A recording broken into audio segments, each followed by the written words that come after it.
High guys, welcome back to my Bangla blog channel tells of আমায়ন।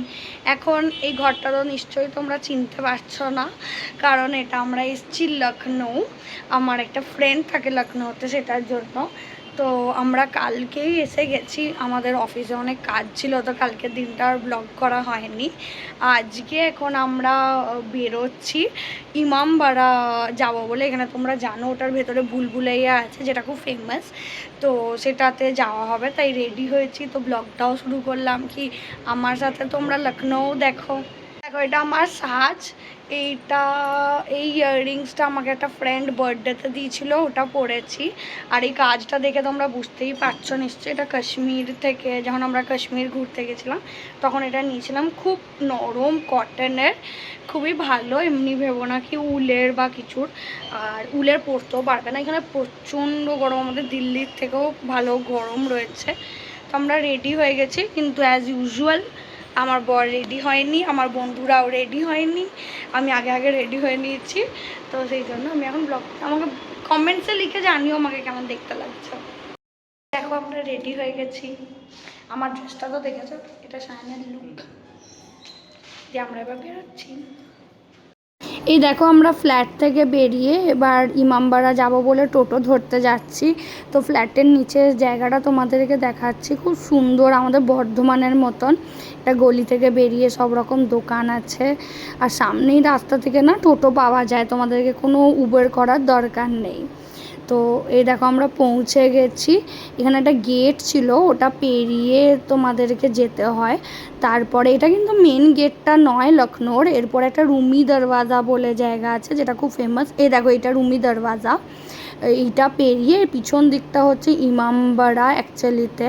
তো এটা আমি পরে জেনেছিলাম যেটা নবাবদের নেকলেসের ডিজাইন সেরকম হিসাবে বানানো।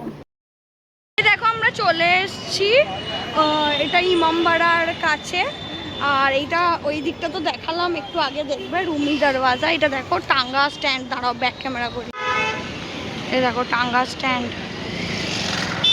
এখানে পুরো টাঙ্গা দাঁড়িয়ে দেখতে পাচ্ছ কি এত গাড়ি যাচ্ছে। এই দেখো, টাঙ্গাটাকে ভালো করে দেখাচ্ছি, কি সুন্দর দেখতে লাগছে। আর একদম বেশি প্রাইস নয়, মাত্র 100 রুপিস করে নিল। কিন্তু সবাই টাঙ্গাতে চাপার আগে বা ইমামবাড়া যাওয়ার আগে বললো খুব গরম লেগে গেছে, আমরা গন্নে কা জুস খাবো, তাই আমরা আগে জুস খেতে এলাম। এখানে 10 টাকা 20 টাকাতেও জুস পাওয়া যায়। এ দেখো, এবার আমরা ইমামবাড়া ঢুকছি। ইমামবাড়া ঢুকতেই না আমাকে ভিডিও করতে বারণ করেছিল, কারণ ওদের ওই সামনে হলুদ কালারের ওই পতাকাটা দেখছো, ওটা মুসলিমদের কিছু কালমা, আমি ঠিক জানি না, ভুল বলে থাকলে ওটার জন্য। কিন্তু আমি একটুখানি ভিডিও ওদেরকে বললাম কি করি, আমি দেখাতে চাই। এটা ইমামবাড়ার উপরে উঠে এসে তারপরে করেছি, কারণ ওখানে ভিডিও করতে দিচ্ছিল না।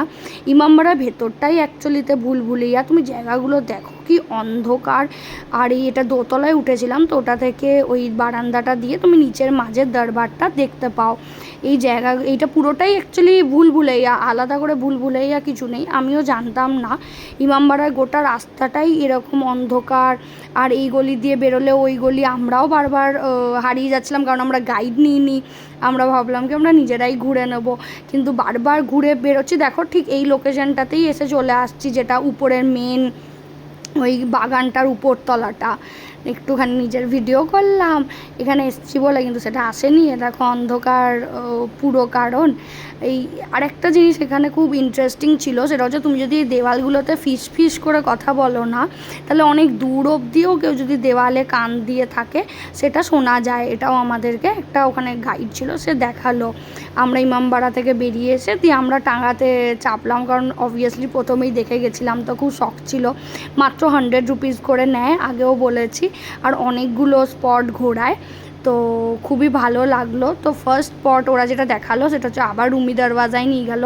সামনে যে জায়গাটা দেখছো ওটা রুমি দরওয়াজার পিছন দিকটা থেকে দেখলে এরকম দেখতে লাগে বাড়ি টাইপের, কিন্তু সামনে দিকটা তোমার ওই নেকলেস টাইপের ডিজাইন। আমরা দুজন, ওই যে আমাদের দুটো ফ্রেন্ডের কথা সকালে বলেছিলাম না, ওরাও ছিল। তো আমরা সবাই মিলে টাঙ্গা চাপলাম আর টাঙ্গা এনজয় করলাম। ওই খটখট খটখট আওয়াজটা খুব ভালো লাগছিল।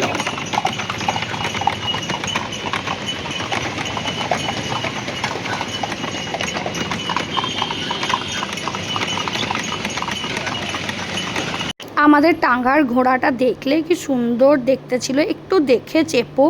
অনেক জায়গায় ওই হাইব্রিড জিনিসগুলো থাকে না, ওগুলোকে কি বলে আমার ঠিক মনে নেই, সেইগুলোও ছিল। কিন্তু আমাদের ঘোড়াটা খুবই লম্বা চওড়া, দেখতে খুব ভালো ছিল।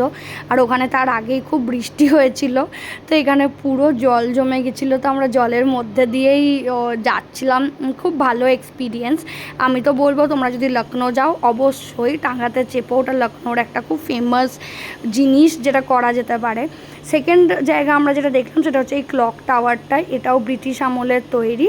তো আমাদেরকে টাঙ্গাওয়ালা এখানে নিয়ে এসেছিলো। এর পরের স্পট যেটা টাঙ্গাওয়ালা আমাদের নিয়ে গেছিলো সেটা হচ্ছে একটা লখনউ চিকন ফ্যাক্টরি। ওখানে তোমার চিকনের সব জিনিস তৈরিও হয়, তাই খুব কম প্রাইসে পাবে তুমি। প্লাস ওখানে তুমি প্রসেসটাও দেখতে পাবে যে কেমন করে তৈরি হচ্ছে, খুবই ভালো প্রসেস, তোমরা যেতে পারো। এই দাদাটা আমাদেরকে দেখাচ্ছিল যে এই যে ভাইয়াটা আছে ওইখানে বসে বসে এরকম আঁকছে। প্রচুর ধরনের কাপড় ওখানে রাখা ছিল, সব ধরনের। এই দিদিটা যারা বসে আছে তারা সেলাই হয়ে যাওয়ার পর মেন প্যাকিং করে, আর ওই পাশের ব্লকগুলোতে স্টিচিং হয়, কোথাও আয়রনিং হয়, ডাই হয়। এই যে এই আন্টিগুলোকে দেখছো, এরা এখানে বসে বসে পুরো স্টিচিংটা হাতে করছে। এটা খুবই টাইম কনজিউমিং একটা ব্যাপার, কোনো কিছু মেশিনে হয় না এখানে। তোমাদেরকে প্রসেসটা দেখাচ্ছি, কি সুন্দর স্যাটিসফাইং লাগছিলো। আমরা অনেকক্ষণ দাঁড়িয়ে দেখলাম, প্লাস আমরা অনেক শপিংও করেছি। ওটার হলটা তোমাদের একদিন দেখাবো। আশা করি এই ভিডিওটা ভালো লেগেছে। Please like, share and subscribe.